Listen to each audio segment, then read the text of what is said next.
Ku menangis.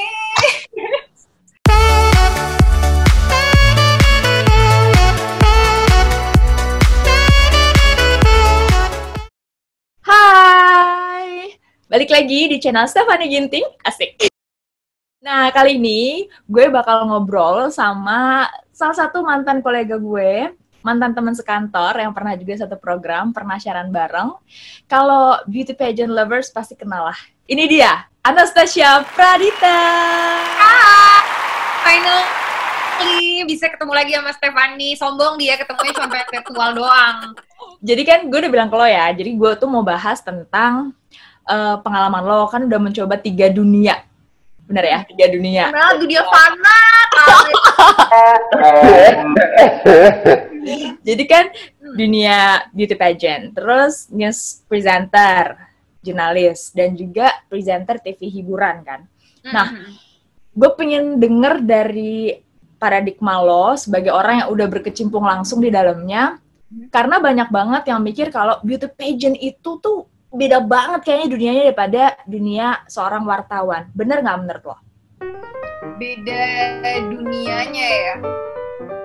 Kalau misalkan dibilang ada bedanya, ada yang sama juga. Jadi nggak bisa disamaratakan. Ini benar-benar kayak totally 180 derajat tuh enggak sebenarnya. Kita sama-sama ketemu orang yang orang-orang penting, orang-orang berpengaruh. Terus juga kita dapat wadah yang sama. Kalau mungkin di dunia jurnalistik wadah kita itu adalah televisi tempat kita bernaung gitu ya. Jadi kita punya suara as a presenter, kita menyampaikan informasi. Tapi ketika menjadi seorang beauty queen gitu, kita punya kesempatan platform dimanapun kita berada. Social media kita juga menjadi salah satu source yang orang lain coba cari tahu tentang kita. Jadi hanya beda platform tapi sama-sama kita punya voice di situ. Kalau dari segi look, kan kita namanya juga beauty pageant karena beauty gitu kan. Sedangkan wartawan kayak gue nih suka ngemper gitu kan. Kata kita wartawan kalau nggak ada tempat untuk nunggu ya mau nggak mau di lantai ya di lantai, dari narasumber kabur kayak gitu. Itu beda banget emang atau gimana?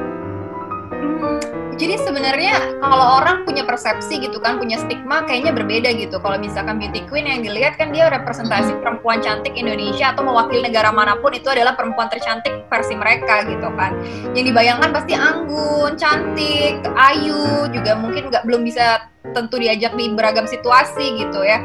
Tapi yang namanya beauty queen itu mereka juga manusia loh, maksudnya mereka datang dari beragam background. Jadi nilai plusnya tidak hanya sebagai seorang yang merepresentasikan kecantikan Indonesia ya, tapi juga merepresentasikan perempuan Indonesia itu udah sampai segini jauhnya loh. Mereka sudah punya profesi yang ditekuni, mereka punya passion juga di situ, dan mereka juga manusia gitu.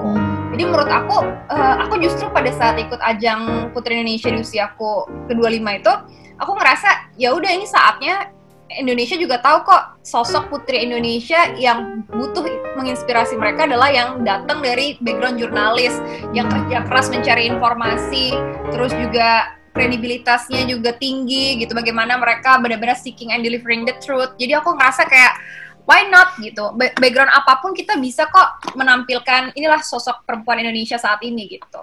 Apakah itu yang membuat akhirnya seorang Anastasia Pradita selalu stunning setiap liputan ke lapangan? Walaupun lagi liputan banjir, lagi desek-desekan doorstop, tapi tetap kelihatan gitu, bersinar gitu. Itu mungkin salah satu apa ya yang bikin aku kelihatan beda aja kali ya.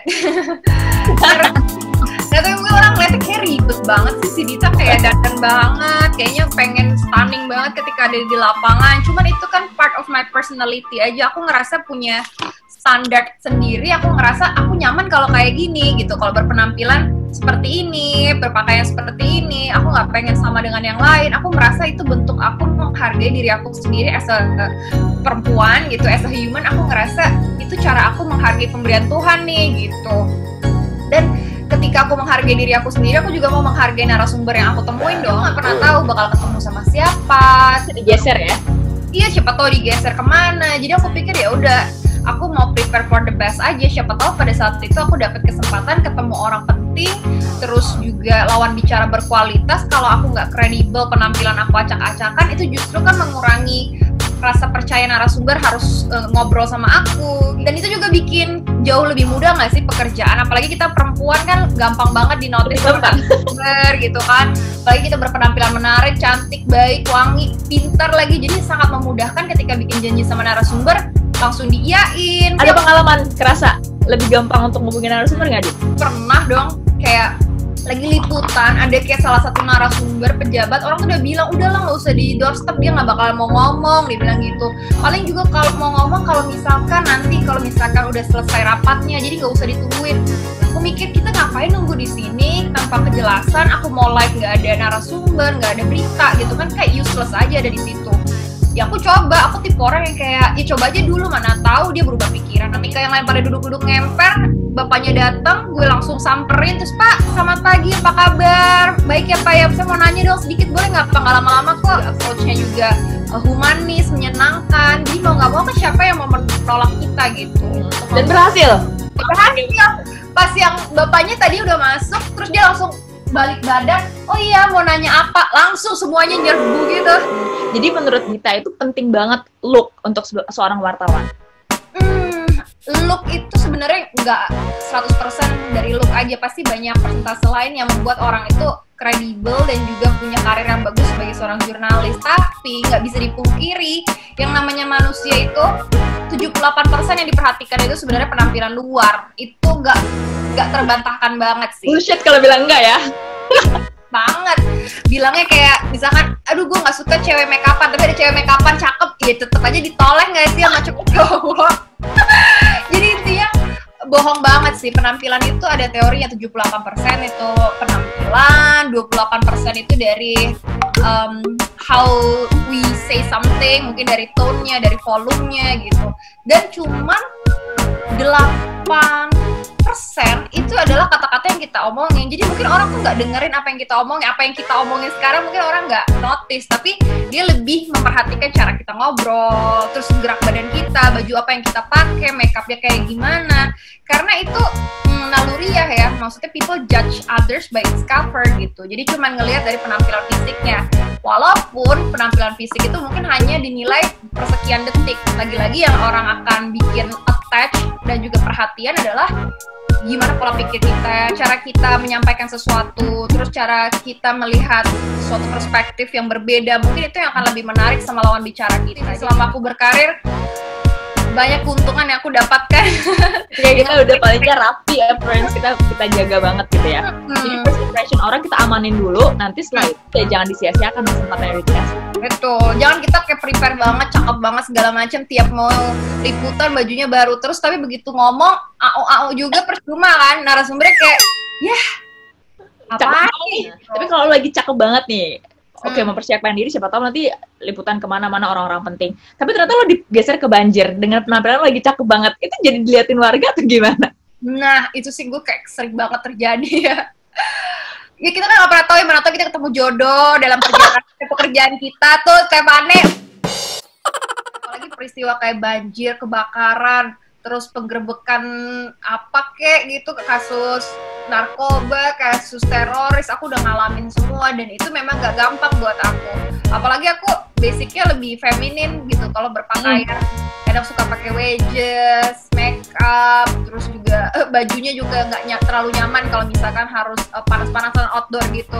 Cuman akhirnya aku mengakali sih, kayak aku siapin kayak bawa sandal, bawa jaket, kayak gitu, bawa baju ganti. Memang bawaan jauh lebih banyak, bawa makeup buat touch up. Jadi aku ngerasa kayak ya udah, kita memang mau menampilkan yang terbaik dan penonton nggak mau tahu gitu. Lu mau liputan banjir kayak mau liputan ketemu pejabat negara, tapi aku untuk ini ya kenyamanan diri aku dan juga supaya aku juga berpenampilan relevan sama tempat liputannya, ya aku bawa backup sih. Ya aku bawa tas, tetap aja aku bawa tas yang manis kayak gitu. Karena semua tuh harus match gitu sama attire. Lo gak takut rusak bawa tas-tas lucu-lucu, sepatu lucu-lucu ke lapangan? Nah, kebetulan ini kerjaan setiap hari liputan ya. Kalau gak gue pakai kapan lagi dipakai?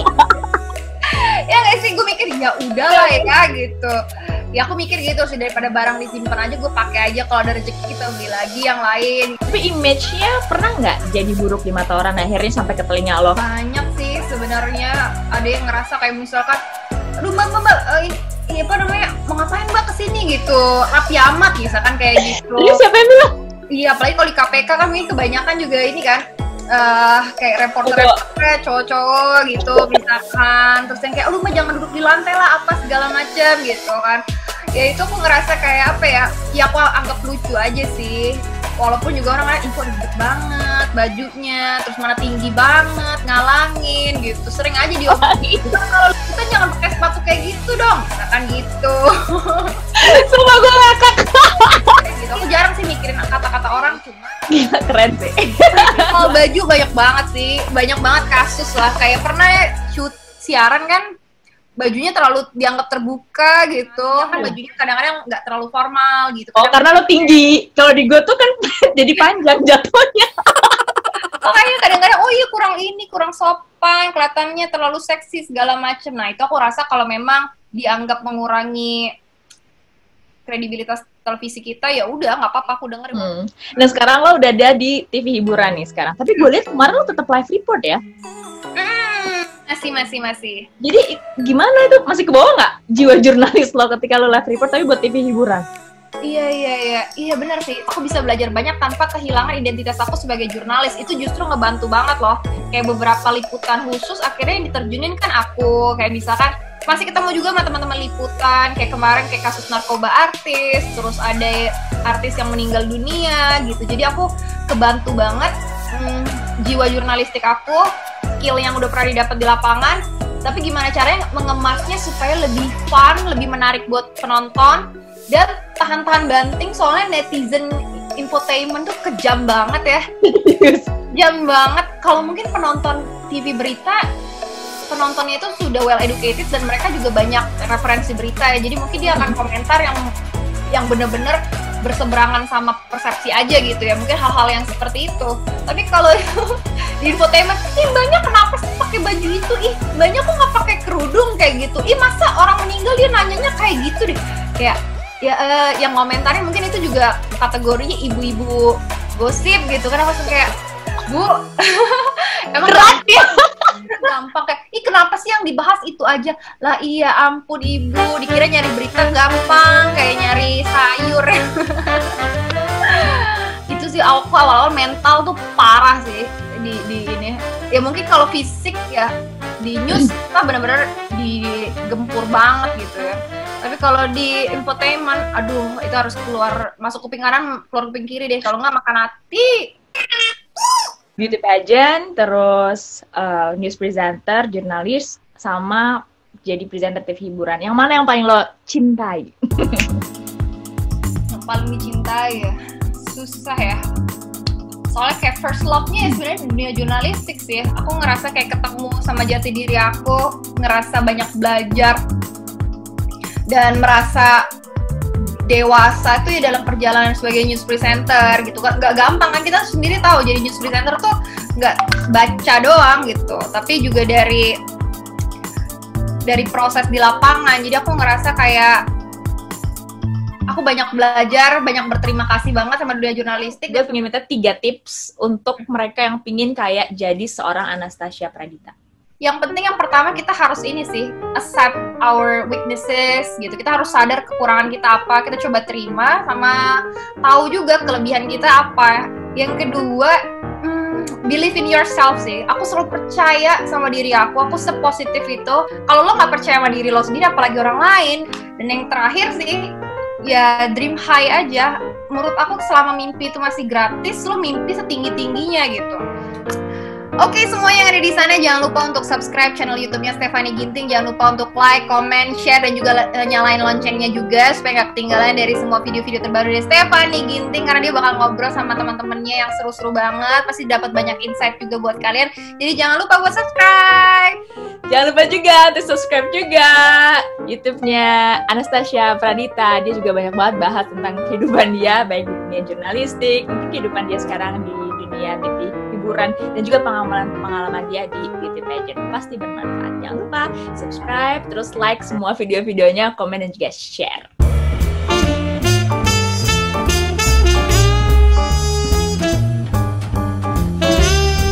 Sekali kali ya. Oke, bermanja. Aduh, biar langsing tuh gimana sih, lo ajarin gue tuh.